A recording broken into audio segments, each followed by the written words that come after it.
Hello दोस्तों, स्वागत है आप सबका मेरे चैनल मैगजोन पर। लास्ट टाइम पे हम लोग अपना इलेक्ट्रोमैग्नेट्स पढ़ रहे थे और उसमें हम लोगों ने डायग्राम बना लिया था। तो यहाँ पर मैंने आप लोगों को दो डायग्राम समझाए थे।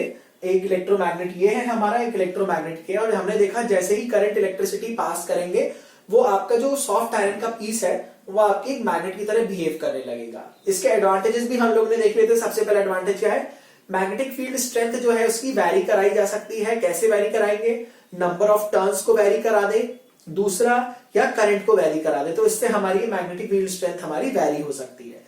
तो लेसन स्टार्ट करने से पहले आप सब लोग से रिक्वेस्ट करूंगा कि मुझे अनअकैडमी के प्लेटफॉर्म पर जरूर से फॉलो कर लीजिए। यहाँ पर मैं एक वेरीफाइड स्टार एजुकेटर हूं और मैंने स्ट्रेंथ ऑफ मटेरियल से आरआरबी जेईई के लिए ऑलरेडी शुरुआत कर दी है। सब चीज एब्सोल्युटली फ्री ऑफ कॉस्ट है, सिर्फ और सिर्फ एक लर्निंग आपको डाउनलोड करना है और वहां आप मुझे फॉलो करते रहिए।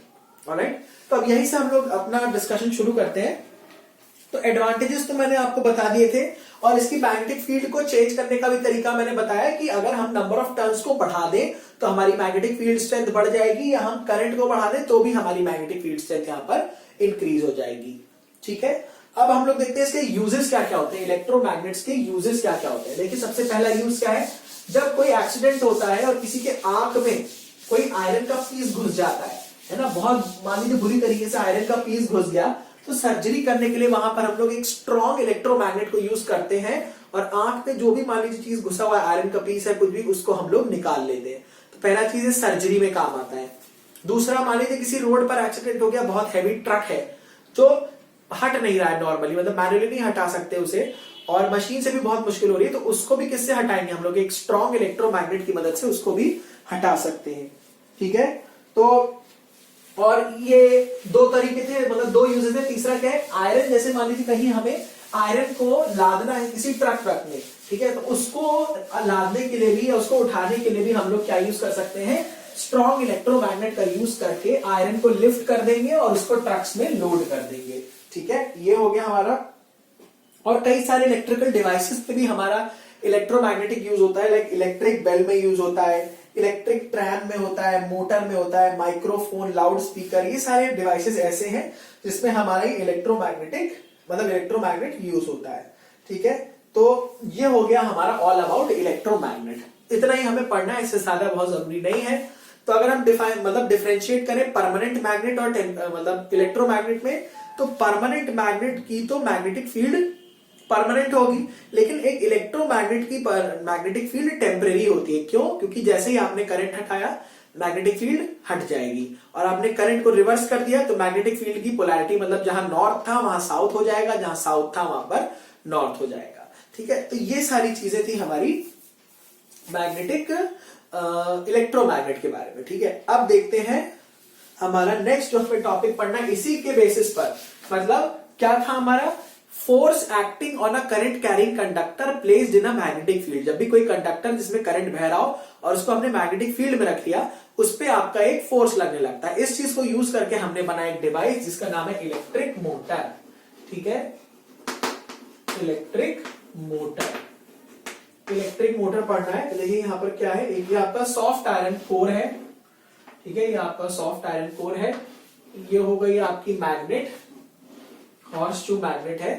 ठीक है, ये हो गया आपका नॉर्थ पोल, ये हो गया आपका साउथ पोल। ठीक है, ये मतलब इस तरीके से रखिए, पीछे ऐसे घूम के जा रही है, तो पूरा तो बनाना मुश्किल है। ठीक है, तो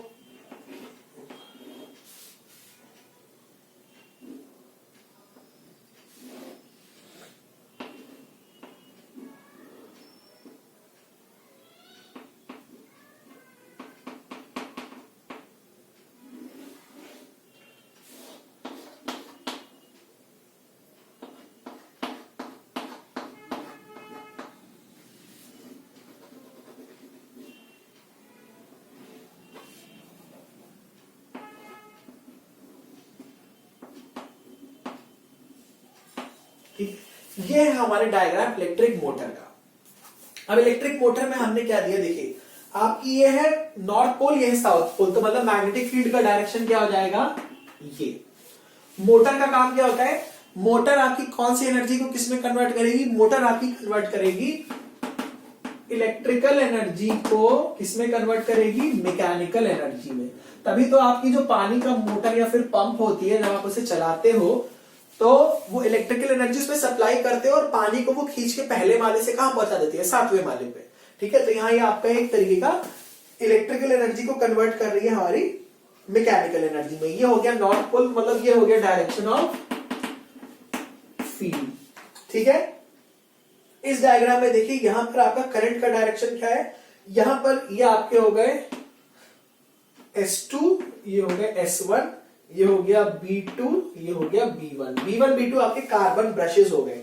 ठीक है, ये है आपका रिहोस्टैट। तो एक चीज हम लोग पहले नहीं देख चुके थे, आप देखते हैं, देखिए जो भी फोर्स आपका एक्ट कर रहा होता है, बिकॉज जब कोई कंडक्टर आपका एक मैग्नेटिक फील्ड में रखा होगा और उस कंडक्टर में आपके करंट बह रहा होगा, उस पर जो फोर्स लगता है उसका मैग्नीट्यूड होता है IBL साइन थीटा। कितना होता है? IBL sine theta. I क्या है? कितना करंट बह रहा है। B क्या है? मैग्नेटिक फील्ड की स्ट्रेंथ। L क्या है? कंडक्टर की लेंथ। थीटा क्या है? थीटा आपका एंगल है between magnetic field and current. ये किसके बीच में एंगल होता है? Magnetic field and current. ठीक है, ये होता है आपका angle between magnetic field and current. तो क्या फॉर्मूला है? IBL sine theta. तो जितना फोर्स किसी कंडक्टर पे लग रहा था, वैसा देखा गया कि जितना करंट ज्यादा होगा उतना ज्यादा फोर्स लगेगा, जितनी स्ट्रॉन्ग मैग्नेटिक फील्ड होगी उतना ज्यादा फोर्स होगा। लेंथ की, ये L क्या है? ये लेंथ वो है कंडक्टर की जो आपकी मैग्नेटिक फील्ड के अंदर आ रही है। ये पूरी लेंथ नहीं है कंडक्टर की, ये लेंथ वो है जो मैग्नेटिक फील्ड के अंदर आ रही है। तो अगर जितनी ज्यादा लेंथ आपकी मैग्नेटिक फील्ड के अंदर होगी उतना ज्यादा उस पर फोर्स लगेगा। और थीटा क्या है? Theta is the angle between magnetic field and current. ठीक है, अब यहां पर अगर आप देखें, अगर यहां देखें, अगर मान लीजिए थीटा मेरा 90 डिग्री हो जाए, थीटा 90 डिग्री हो जाए तो इसके करस्पॉन्डिंग साइन 90 डिग्री कितना होता है? 1। अगर थीटा मेरा 0 डिग्री हो जाए तो इसके करस्पॉन्डिंग साइन 0 कितना होता है? 0। ये चीजें हमें ध्यान रखनी है यहां पर, ये हम यूज करेंगे अभी। ठीक है, तो मैक्सिमम वैल्यू ऑफ फोर्स कितनी हो सकती है? फोर्स की मैक्सिमम वैल्यू कब होगी? जब साइन थीटा 1 हो जाए। तो F मैक्स कितना होगा? IBL। F मैक्स कितना हो जाएगा? IBL। अब यहां पर देखिए, यहां पर देखिए, ये मेरा आयरन का कोर है। ठीक है, एक रेक्टेंगुलर कॉइल है आयरन की, कोर नहीं है, कॉइल है। ठीक है, और मैग्नेटिक फील्ड जा रही है मेरी नॉर्थ से साउथ की तरफ। क्या लगाऊंगा? Fleming's left hand rule. इस पर्टिकुलर पोजीशन में देखिए नेगेटिव ये है, तो करंट कहां से जा रहा होगा? ये करंट जा रहा होगा मेरा ऐसे। ठीक है, करंट जा रहा होगा ऐसे। अब देखिए, इस पे बात करता हूं मैं, इस आर्म पे। मान लीजिए मेरी आर्म है A, या लिखें MNOP। ये मेरा क्या है? रेक्टेंगुलर कॉइल है। अगर मैं MN आर्म की बात करूं तो यहां पर मैग्नेटिक फील्ड कैसी है? इस डायरेक्शन में। ठीक है, 4 finger points in the direction of field. Current कैसा है? नीचे की ओर है, तो middle finger points in the direction of current. Thumb कहां निकल रहा है? बाहर। तो मतलब इस पे फोर्स कैसे लग रहा होगा? बाहर। बाहर फोर्स लग रहा है मतलब ये कैसे घूम रहा होगा? अगर इस पे बाहर फोर्स लग रहा है तो मतलब ये ऐसे आ रहा होगा। अब ये बाहर आ रहा है तो ये वाला पार्ट अंदर जा रहा होगा, तो मतलब इस तरीके से कुछ घूमता रहेगा। इस तरीके से ये घूम रहा है। ठीक है, तो मैं इसको फोर्स दिखा देता हूं। इससे बाहर फोर्स कैसे दिखाऊंगा? ऐसे। और इस पे अंदर फोर्स कैसे दिखाऊंगा? ऐसे। तो ये हो गया F1, ये हो गया मेरा F2। तो इस समय कैसे रोटेट कर रहा है? कि इस तरीके से ऐसे रोटेट कर रहा होगा कॉइल मेरा। ठीक है, तो यहां पर मेरा कॉइल क्या है? इस तरीके से रोटेट कर रहा है। तो यहां पर अगर पार्ट्स की बात करें तो हमारे इलेक्ट्रोमैग्नेट में क्या क्या पार्ट्स हैं? सबसे पहला एक स्ट्रॉन्ग इलेक्ट्रोमैग्नेट होगा, स्ट्रॉन्ग इलेक्ट्रोमैग्नेट। और कौन सा ये मैग्नेट है? इलेक्ट्रोमैग्नेट क्यों है? क्योंकि अगर मुझे नंबर, अभी हम बताएंगे कि रोटेशन को अगर बहुत तेज करना हो तो हमें बहुत अच्छा एक स्ट्रॉन्ग मैग्नेट चाहिए। ठीक है, और आप जानते हैं कि इलेक्ट्रोमैग्नेट की स्ट्रेंथ को वेरी भी कराया जा सकता है। तो सबसे पहला पार्ट है आपका स्ट्रॉन्ग इलेक्ट्रोमैग्नेट। दूसरा है रेक्टेंगुलर कॉइल। ठीक है, क्या है? MNOP। MNOP आपका कॉइल हो गया। तीसरा हो गया कार्बन ब्रशेस। ये हो गए आपके कार्बन ब्रशेस B1 B2। ये जो है मेरे, ये मेरे कार्बन ब्रशेस हैं B1 और B2। इसके बाद है मेरा split rings, SPLIT rings, split rings, ये हो गए मेरी S1 और S2 है मेरी स्प्लिट रिंग्स। ठीक है, अब देखिए हो क्या रहा है यहां पर, हो यहां पर ये रहा है कि आपका जो कंडक्टर है इसमें मैंने एक करंट बहाया, ये एक मैग्नेटिक फील्ड में रखा है। अब ये मैग्नेटिक फील्ड में रखा है तो इस पर क्या लगेगा, फोर्स। अब इस पर फोर्स लगेगा तो मेरा यहां पर इस पर्टिकुलर कॉन्फ़िगरेशन में ये फोर्स मतलब इस पर लग रहा होगा बाहर की ओर और इस आप पे लग रहा होगा अंदर की ओर। जब इस पे बाहर लग रहा है, इस पे अंदर लग रहा है, तो इस तरीके से क्या हो रहा होगा, ये ऐसे घूम रहा होगा। ठीक है, इस तरीके से घूम रहा होगा और यहां पर एनर्जी किसमें कन्वर्ट होगी, इलेक्ट्रिकल एनर्जी कन्वर्ट होगी आपकी मैकेनिकल एनर्जी में। और प्रिंसिपल क्या है यहाँ पे वर्किंग का, प्रिंसिपल आपका ये हो गया, जब भी कोई करंट कैरिंग कंडक्टर किसी मैग्नेटिक फील्ड में रखा है तो उस पर फोर्स लगेगा, बस यही है आपका वर्किंग प्रिंसिपल। ठीक है, तो यहां पर कितना फोर्स लग रहा है, IBL sin थीटा। अगर आप देखें तो आपकी मैग्नेटिक फील्ड का डायरेक्शन ये है, करंट का डायरेक्शन ये है, दोनों में कितना एंगल हो गया, 90 डिग्री। ये फील्ड का डायरेक्शन, मिडिल फिंगर दिखा रही करंट का, दोनों में कितना हो गया, 90 डिग्री। तो यहां पर क्या हो जाएगा आपका MN और PO पर तो फोर्स लगेगा, लेकिन अगर आप आर्म देखें NO या फिर MP, इस पर आप फोर्स निकालें, देखिए मैग्नेटिक फील्ड तो N से साउथ में ही जाएगी हमेशा, तो ये हो गई मैग्नेटिक फील्ड। करंट कैसे जा रहा है, ये हो गया करंट O से N तक, डायरेक्शन ऑफ वो कहां आया, क्या आ गया आपका, अंदर आया डायरेक्शन। तो मतलब क्या कहूं मैं, NO पर अंदर फोर्स लगेगा, NO पर फोर्स नहीं लगेगा। वो इसलिए नहीं लगेगा क्योंकि यहां आपकी मैग्नेटिक फील्ड ऐसे जा रही है और करंट आ रहा है ऐसे, दोनों के बीच का एंगल कितना है, 0 डिग्री एंगल है। तो 0 डिग्री एंगल है तो यहां पर मेरा क्या हो जाएगा, क्या हो जाएगा बताइए, ये हो जाएगा साइन 0 हो गया 0। तो साइन 0 जब 0 है तो फोर्स यहां पर कितना हो जाएगा, ON और MP पे 0। तो यहां पर नोट कर लेंगे, force on ON and MP is equals to 0। कितना फोर्स लग जाएगा, 0। इन दोनों आर्म्स पर कोई फोर्स नहीं लगेगा, सिर्फ और सिर्फ किस पे फोर्स लग रहा है, MN और OP पे। ठीक है, ये हो गया यहां पर। तो अब फिर आगे देखते हैं, यहां पर देखिए क्या पॉइंट्स हैं।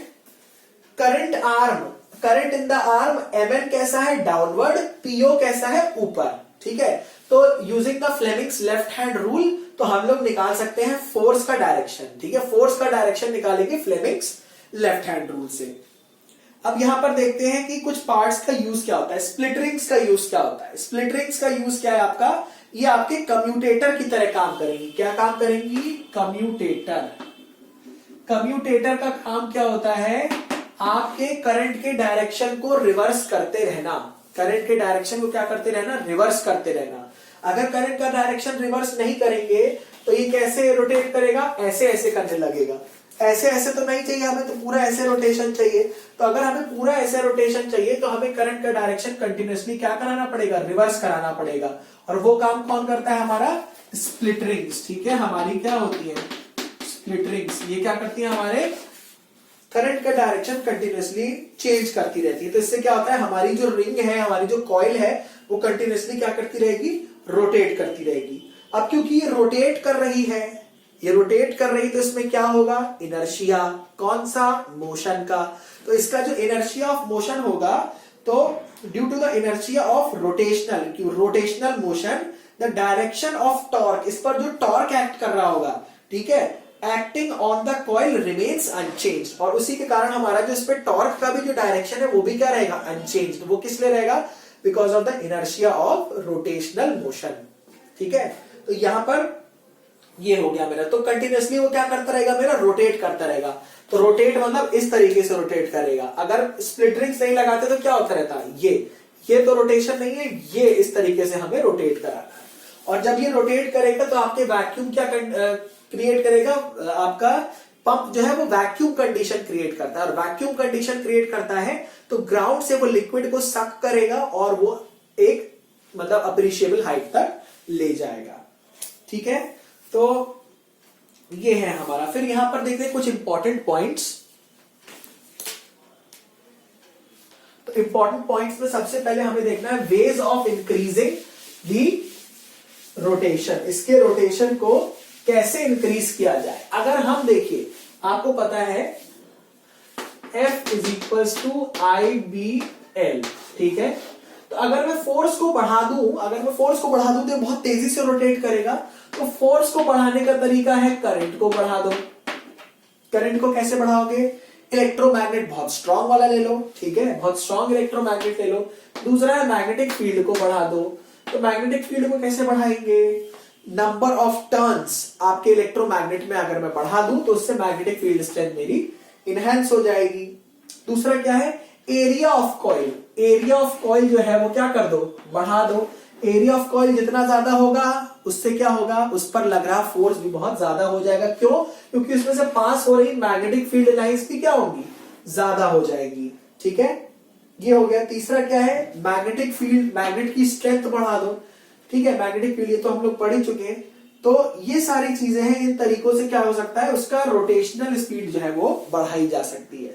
और रोटेशनल स्पीड जितनी तेजी से बढ़ाएंगे तो आपका पंपिंग एक्शन उतना ही फास्ट हो जाएगा, ठीक है। तो ये तो है आपका इलेक्ट्रिकल मोटर, ठीक है। ये है आपका डिवाइस इलेक्ट्रिकल मोटर। हम लोग इसमें आज इलेक्ट्रिकल जनरेटर भी डिस्कस करने वाले हैं, इलेक्ट्रोमैग्नेटिक इंडक्शन डिस्कस करने वाले हैं यहाँ पर, ठीक है, और लेंजेस लॉ। ये सारी चीजें आज हम लोग कोशिश करेंगे कि यहाँ पर हम लोग अपना डिस्कशन खत्म कर ले यहाँ तक, ठीक है। तो हम लोगों ने इलेक्ट्रिकल मोटर तो पढ़ लिया। नेक्स्ट टॉपिक जो हमें यहां पर देखना है वो है हमारा इलेक्ट्रोमैग्नेटिक इंडक्शन। ये बहुत इंपॉर्टेंट टॉपिक है, इलेक्ट्रोमैग्नेटिक इंडक्शन। इलेक्ट्रोमैग्नेटिक इंडक्शन, देखिए इलेक्ट्रोमैग्नेटिक इंडक्शन में क्या देखा गया। मान लीजिए मेरा कोई एक ऐसा सिलेंड्रिकल बॉडी है, ठीक है। सिलेंड्रिकल बॉडी में मैंने क्या लगाया? यहाँ पर मेरा वायरिंग है, ये मैंने वायर ऐसे लगा दिया और ये कनेक्ट कर दिया एक गैल्वेनोमीटर से। किसे कनेक्ट कर दिया? गैल्वेनोमीटर। तो गैल्वेनोमीटर मेरा वो डिवाइस होता है जो मुझे मेरे सर्किट में करंट की प्रेजेंस बताएगा कि करंट है कि नहीं। ये नहीं बताएगा कि कितना है, लेकिन ये बताएगा कि करंट है कि नहीं, ठीक है। ये मेरा गैल्वेनोमीटर है, ठीक है। ये एक्सपेरिमेंट किसने किया था? Michael Faraday. माइकल फैराडे, ठीक है। माइकल फैराडे ने हमारा एक्सपेरिमेंट किया था।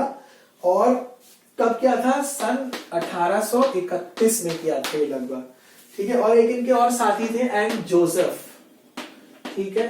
माइकल फैराडे एंड जोसेफ ने ये एक्सपेरिमेंट किया था 1831 में। और उन्होंने क्या किया? यहां पर रख दिया एक मूविंग मैग्नेट, नॉर्थ साउथ। ये मैग्नेट कैसा था? मूविंग था। ये सेटअप आपका स्टेशनरी था, लेकिन मैग्नेट कैसा था? मूविंग, मतलब आगे पीछे कंटिन्यूअसली मूव करा रहे थे। या मान लीजिए यहां पर नॉर्थ ले लेते हैं, कोई दिक्कत नहीं है। यहां पर हो गया मेरा साउथ, ठीक है। मैग्नेट को कंटिन्यूअसली आगे पीछे मूव करा रहे हैं। अब आपको पता है कि इसमें से आपकी मैग्नेटिक फील्ड निकल रही होगी, मैग्नेटिक फील्ड लाइंस निकल रही होंगी, ठीक है। अब जब ये मैग्नेट इस कॉइल के बहुत पास होगा तो क्या हम कह सकते हैं कि बहुत ज्यादा मैग्नेटिक फ्लक्स, इसे कहते हैं मैग्नेटिक फ्लक्स भी बोलते हैं। तो बहुत ज्यादा मैग्नेटिक फ्लक्स इस कॉइल में से पास होगा। और जब ये दूर चला जाएगा तो मैग्नेटिक फ्लक्स क्या हो जाएगा? कम, फिर ज्यादा, कम, ज्यादा, कम। तो इस मैग्नेट को आगे पीछे मूव कराने से इस कॉइल में से पास हो रहा मैग्नेटिक फ्लक्स भी क्या करता रहेगा? Continuously change. यही वर्ड है, flux through coil is continuously changing. Flux through coil is continuously changing, ठीक है। जो फ्लक्स है हमारा इस कॉइल से कंटिन्यूअसली चेंज कर रहा है। और हमने देखा कि यहां पर गैल्वेनोमीटर में एक डिफ्लेक्शन आने लगा। एक क्या आने लगा? डिफ्लेक्शन। डिफ्लेक्शन आने का मतलब है कि हमारा इस सर्किट में कुछ ना कुछ करंट आ गया। वो करंट कैसा आया? जब ये कॉइल, जब आपकी मैग्नेट मूव कर रही है तो आपका डिफ्लेक्शन है, और जैसे ही आपकी मैग्नेट स्टेशनरी हो गई आपका डिफ्लेक्शन जीरो हो गया। मैग्नेट पीछे गई, डिफ्लेक्शन चेंज हो गया, आगे गई, डिफ्लेक्शन आने लगा। मैग्नेट स्टेशनरी हो गई, डिफ्लेक्शन जीरो हो गया। मतलब जब तक आपकी मैग्नेट मूव करती रहेगी, या मैं कहूं जब तक मैग्नेटिक फ्लक्स चेंज होता रहेगा, तब तक इस पूरे सर्किट में क्या बहेगा? करंट। तब तक इस पूरे सर्किट में हमारा क्या बहेगा? करंट। ठीक है, तो यही एक छोटा सा एक्सपेरिमेंट था, लेकिन इसमें बहुत बड़ा फिजिक्स में एक ब्रेक थ्रू आया। उससे हम लोगों ने डिवाइस बनाया, क्या बनाया हमने, बनाया जेनरेटर। ठीक है, उसी से हम लोगों ने क्या बना दिया, जेनरेटर। तो यहां पर एक्सप्लेनेशन अगर देखें तो जब भी कोई मैग्नेट आपका आगे और पीछे मूव करेगा तो उसमें से निकल रहा मैग्नेटिक फील्ड या मैग्नेटिक फ्लक्स किसी कॉइल के साथ भी क्या करता रहेगा, कंटिन्यूअसली चेंज करता रहेगा। ठीक है, और मैग्नेटिक फ्लक्स आपका कंटिन्यूअसली चेंज करता रहेगा, और इस कंटिन्यूअसली चेंजिंग मैग्नेटिक फ्लक्स की वजह से आपके सर्किट में क्या आ जाएगा, डेवलप हो जाएगा, एक करंट डेवलप हो जाएगा। ठीक है, यहां पर आपका डेवलप हो जाएगा करंट, और ये एक्चुअली कहेंगे करंट इंड्यूस हो जाएगा। इसको क्या कहेंगे, करंट हमारा इंड्यूस हो जाएगा, तो इसलिए इसको क्या कहते हैं, इंड्यूस्ड करंट। क्या हो जाएगा, इंड्यूस्ड करंट। और करंट किसकी वजह से आता है, आपका ईएमएफ, मतलब पोटेंशियल डिफरेंस की वजह से। तो यहां पर जो पहले डेवलप होगा आपका होगा इंड्यूस्ड ईएमएफ। तो इंड्यूस्ड ईएमएफ की वजह से क्या आ जाएगा, आपका इंड्यूस्ड करंट। ठीक है, इंड्यूस्ड ईएमएफ की वजह से आ जाएगा आपका इंड्यूस्ड करंट। और इस पूरे फिनोमेना को, इस पूरी प्रक्रिया को हमने क्या नाम दे दिया, इस पूरी प्रक्रिया को हमने नाम दे दिया electromagnetic induction, EMI, electromagnetic induction. ठीक है, this is called as electromagnetic induction. अब यहां पर इंपॉर्टेंट पॉइंट्स क्या है, पहला इंपॉर्टेंट पॉइंट, डिफ्लेक्शन गैल्वेनोमीटर में सिर्फ तभी देखा गया जब तक आपका ये मैग्नेट आप मूव कर रहा है, मतलब या तो आगे मूव करे या तो पीछे मूव करे, तभी डिफ्लेक्शन देखा जाएगा। दूसरा इंपॉर्टेंट पॉइंट, जैसा ही आपका मैग्नेट रुक गया, स्टेशनरी हो गया, ये डिफ्लेक्शन भी क्या हो गया हमारा, जीरो हो जाएगा डिफ्लेक्शन। ठीक है, तो ये था हमारा पूरा एक माइकल फैराडे का एक्सपेरिमेंट, जो माइकल फैराडे और जोसेफ ने किया था 1831 में।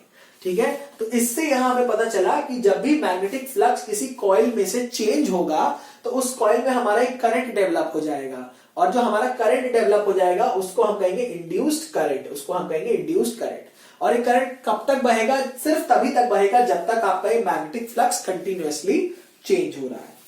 ठीक है, अब इसी में आता है लेंज लॉ, ये भी हमें पढ़ना है, लेंज लॉ। लेंज लॉ क्या कहता है, देखिए लेंज लॉ आपका ये कहता है कि जो भी आपका करंट डेवलप हो रहा है वो इस तरीके से डेवलप होगा कि वो अपने जनक की हत्या करेगा, अर्थात the direction of current is such that it will oppose the cause which produces it. समझते हैं,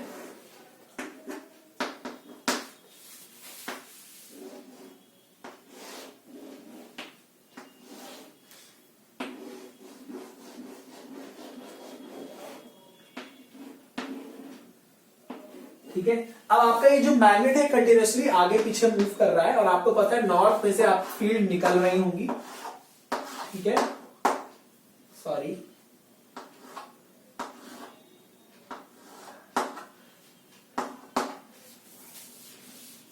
ठीक है, नॉर्थ में से आपकी फील्ड निकल रही होगी। अब यहां हम लोग क्या पढ़ रहे हैं, लेंस लॉ, लेंसेज लॉ पढ़ रहे हैं हम लोग, लेंसेज लॉ। तो लेंसेज लॉ आपका ये कहता है, according to this law the direction of induced EMF, इसमें जो ईएमएफ इंड्यूस होगा उसका डायरेक्शन कुछ इस तरीके से होगा कि it will try to oppose the cause which produces it. तो इस इंड्यूस्ड ईएमएफ को प्रोड्यूस करने वाला कॉज कौन है, ये मैग्नेट जो कि हमारा मोशन में है, तो ये इसको अपोज करेगा। अब अपोज कैसे करेगा, देखिए, अगर यहां पर मैं नॉर्थ पोल डेवलप करा दूं, यहां पर मैं साउथ पोल डेवलप करा दूं, तो ये नॉर्थ नॉर्थ क्या है, सेम पोल हो गए। नॉर्थ नॉर्थ जब सेम पोल हो गए तो ये एक दूसरे को क्या करेंगे, रिपेल करेंगे। तो रिपेल करेंगे तो इसे दूर भगाएगा। तो मतलब मैं कह दूं कि ये जो जनक है इसका, इस ईएमएफ का, इसको ही दूर भगा रहा है। ठीक है, तो यही चीज है आपका लेंसेज लॉ। लेंसेज लॉ ने बस यही बताया कि ये ईएमएफ का डायरेक्शन कुछ इस तरीके से हो जाएगा कि इसको प्रोड्यूस करने वाले मैग्नेटिक फ्लक्स को ये क्या करेगा, खत्म करने की कोशिश करेगा। ठीक है, और यहां पर क्या देखा गया, जैसे ही मैग्नेटिक, अब मैं यहां साउथ, यह नॉर्थ यहां पर है, नॉर्थ को यहां ले आऊं, साउथ को यहां ले आऊं, तो देखूंगा यहां पर साउथ हो जाएगा, यहां पे नॉर्थ हो जाएगा। तो जो पोल यहां पर है वही पोल यहां पर बन जाएगा। क्यों, क्योंकि उसको अपोज करना है। ठीक है, तो यही हो गया हमारा लेंसेज लॉ, इसी को हम लोग कहते हैं लेंसेज लॉ। ठीक है, तो यहां पर हमारा क्या हो गया, आप देख रहे हैं ये क्या है, आपकी मूविंग है। मूविंग का मतलब इसमें मूविंग क्या है, काइनेटिक एनर्जी है। काइनेटिक एनर्जी इन शॉर्ट कहूं तो यहां पर क्या है, मैकेनिकल एनर्जी है। और मैकेनिकल एनर्जी किसमें कन्वर्ट हो गई, यहां पर इलेक्ट्रिकल एनर्जी में। किसमें कन्वर्ट हो गई, इलेक्ट्रिकल एनर्जी में। तो यहां पर कैसे कन्वर्जन हो रहा है, mechanical energy into electrical energy. लेकिन मोटर में क्या हो रहा था, electrical energy into mechanical energy. ठीक है। और एक और इसमें बात बताई गई, द मैग्नीट्यूड ऑफ ईएमएफ, जितना हमारा ईएमएफ इंड्यूस हुआ उसका जो मैग्नीट्यूड है वो डायरेक्टली प्रोपोर्शनल है to the rate of change of flux. तो यहां पर भी आप लिख लीजिए magnitude of induced EMF is directly proportional to the rate of change of flux। ठीक है। इसका मतलब क्या है, अगर मैं मैग्नेट को बहुत तेजी से आगे पीछे ले जाऊं, बहुत तेजी से, तो यहां पर जो EMF डेवलप होगा वो और स्ट्रांग होगा। क्यों, क्योंकि यहां पर रेट क्या हो गया, बहुत तेजी से चेंज हो रहा है, बढ़ गया घट गया, बढ़ गया घट गया। ठीक है। और अगर धीरे धीरे ले जाऊं तो यहां पर क्या होगा, EMF का जो मैग्नीट्यूड होगा वो इतना ज्यादा स्ट्रांग नहीं हो पाएगा। ठीक है। तो यहां पर मेन चीजें क्या है, आपका क्या चीज में क्या कन्वर्जन हो रहा है, मैकेनिकल एनर्जी कन्वर्ट हो रही है इलेक्ट्रिकल एनर्जी में। कब होगी, जब आपका ये जो मैग्नेट था ये मूविंग था, तो मतलब इससे में से निकल रहा मैग्नेटिक फ्लक्स जो होगा वो इस कॉइल के साथ लिंक हो जाएगा और कंटिन्यूअसली क्या होता रहेगा, चेंज होता रहेगा। अब आपका फ्लक्स अगर कंटिन्यूअसली चेंज होता रहेगा तो इसमें से पास हो रहा फ्लक्स कंटिन्यूअसली चेंज हो रहा है, तो उसके कारण इसमें क्या डेवलप हो जाएगा, एक EMF। और EMF के कारण क्या हो जाएगा, इसमें एक करंट। इसमें क्या हो जाएगा, करंट। ठीक है। और आपने क्या लगा दिया था, गैल्वेनोमीटर। तो मान लीजिए जब पास लाएंगे तो गैल्वेनोमीटर का डिफ्लेक्शन कुछ और होगा, दूर ले जाएंगे तो गैल्वेनोमीटर का डिफ्लेक्शन कुछ और होगा। यह था हमारा Faraday's laws of electromagnetic induction, जो किया था उन्होंने सन 1831 में, 1831 में। उनके साथ एक और साइंटिस्ट थे, उनका नाम था जोसेफ। ठीक है। फिर लेंजेस लॉ ने क्या कहा, लेंजेस लॉ ने ये कहा कि आपका जो EMF यहां पर इंड्यूस हो रहा है उसका डायरेक्शन कुछ इस तरीके से होगा कि वो अपने आप को प्रोड्यूस करने वाले मैग्नेटिक फ्लक्स को अपोज करेगा। तो वो मैग्नेटिक फ्लक्स को कैसे अपोज कर सकता है, जो पोलैरिटी यहां है वही पोलैरिटी अगर यहां पर डेवलप हो जाए तो नॉर्थ पोल क्या हो जाएगा, आपस में रिपेल करेगा तो दूर भागेगा तो मतलब दूर चला गया तो फ्लक्स कम इसमें से पास होने लगेगी, फ्लक्स कम होगा तो EMF कम हो जाएगा। यही हमारा लेंजेस लॉ है। ठीक है। यही हमारा लेंजेस लॉ है। और इस पूरे फिनोमेना को हम क्या कहते हैं, इलेक्ट्रोमैग्नेटिक इंडक्शन। इसको हम बोलते थे इलेक्ट्रोमैग्नेटिक इंडक्शन। और जो EMF यहां पर आया उसको कह देते हैं इंड्यूस्ड EMF। और उस EMF के कारण जो करंट बह रहा है उसको कह देते हैं इंड्यूस्ड करंट। ठीक है। उसको हम लोग बोल देते हैं इंड्यूस्ड करंट। तो ये हो गया हमारा इलेक्ट्रोमैग्नेटिक इंडक्शन और इंड्यूस्ड करंट, और ये हो गया हमारा लेंजेस लॉ। ठीक है। अब यहां पर कुछ पॉइंट्स क्या है, the current in the coil can be. अब इसमें से ये जो करंट बहेगा, इंड्यूस्ड करंट जो हमें मिलेगा, अगर मुझे उसका मैग्नीट्यूड बढ़ाना हो तो मैं क्या क्या कर सकता हूं। सबसे पहला, मैग्नेट का मोशन बहुत तेज कर दो, बहुत फास्ट मैग्नेट को आगे पीछे मूव कराओ। पहला तरीका है मैग्नेट का मोशन फास्ट कर दो। दूसरा क्या है, इसमें जो नंबर ऑफ टर्न्स है उसको बढ़ा दो। इसमें जो मेरे नंबर ऑफ टर्न्स है मैं उनको बढ़ा दूं। तो दूसरा तरीका ये हो गया। तीसरा तरीका क्या हो गया, कॉइल का एरिया बढ़ा दो। अगर कॉइल का एरिया बढ़ा तो उसके कारण क्या होगा, इसमें से पास हो रहा फ्लक्स भी ज्यादा पास होगा। भाई ज्यादा एरिया ज्यादा फ्लक्स पास होगा, तो एरिया ज्यादा फ्लक्स ज्यादा। ठीक है। दूसरा क्या है, और तरीका क्या है, रैपिड मोशन। मैग्नेट का रैपिड मोशन करा दो, कॉइल का एरिया बढ़ा दो, कॉइल में क्या कर दो, नंबर ऑफ टर्न्स को बढ़ा दो। तो इस तरीकों से क्या हो जाएगा हमारा, यहां पर हमने पढ़ लिया इलेक्ट्रोमैग्नेटिक इंडक्शन, फैराडेज लॉज पढ़ लिए और आपका लेंजेस लॉ भी पढ़ लिया। ठीक है। इसका यूज करके हम लोगों ने बनाया है डिवाइस जिसे हम कहते हैं AC जनरेटर। इसे क्या कहते हैं हम लोग, alternating current generator. Alternating current generator, this is called as the AC generator. ठीक है। और अब यहां पर हमें क्या क्या चीजें नोन होंगी, देखिए जो हमने मोटर पढ़ा उसमें हमें डायरेक्शन ऑफ फोर्स अननोन था, वो हमने निकाला फ्लेमिंग्स लेफ्ट हैंड रूल से। 4 finger points in the direction of field, middle finger points in the direction of current and thumb will give the direction of force. अब यहां पर हम लोगों को क्या चीज अननोन होगी, यहां पर हमें करंट का डायरेक्शन अननोन होगा। वो किससे निकालेंगे, फ्लेमिंग्स राइट हैंड रूल से। तो फ्लेमिंग्स राइट हैंड रूल पर क्या बोलेगा, फ्लेमिंग्स राइट हैंड रूल बोलेगा कि 4 finger points in the direction of field, thumb points in the direction of motion of the conductor, तो middle finger will give the direction of current. तो ये चीजें हम पढ़ेंगे, लेकिन वो पढ़ेंगे अपने नेक्स्ट मॉड्यूल में, ठीक है। तो इसी के साथ हमारा ये वाला मॉड्यूल यहीं पर फिनिश होता है। नेक्स्ट में हम लोग पढ़ने वाले अपने इलेक्ट्रिकल मोटर के बारे में पढ़ेंगे और थोड़ा बहुत ऑल्टरनेटिंग करंट और डायरेक्ट करंट के डिफरेंसेस भी देखेंगे। तो मैं आप लोगों से रिक्वेस्ट जरूर करूंगा कि मेरे चैनल को प्लीज सब्सक्राइब कर लीजिए, अपने दोस्तों के साथ शेयर करिए इन्फॉर्मेशन, क्योंकि आप देख रहे होंगे जितना भी मटेरियल हम यहाँ पे प्रोवाइड करते हैं बहुत क्वालिटी मटेरियल है, क्योंकि मैं खुद ही पढ़ा रहा हूँ तो मैं जितनी क्वालिटी मेंटेन हो सकती है उतना आप लोगों के लिए कोशिश करता हूँ। और बेस्ट मटेरियल जो हो सकता है वो आप लोगों के लिए यहाँ पर लाया जाता है। डेली हम लोग करंट अफेयर्स ला रहे हैं, ज्योग्राफी ला रहे हैं, फिजिक्स केमिस्ट्री लाइफ साइंसेज के क्वेश्चंस ला रहे हैं जो बहुत इंपॉर्टेंट है।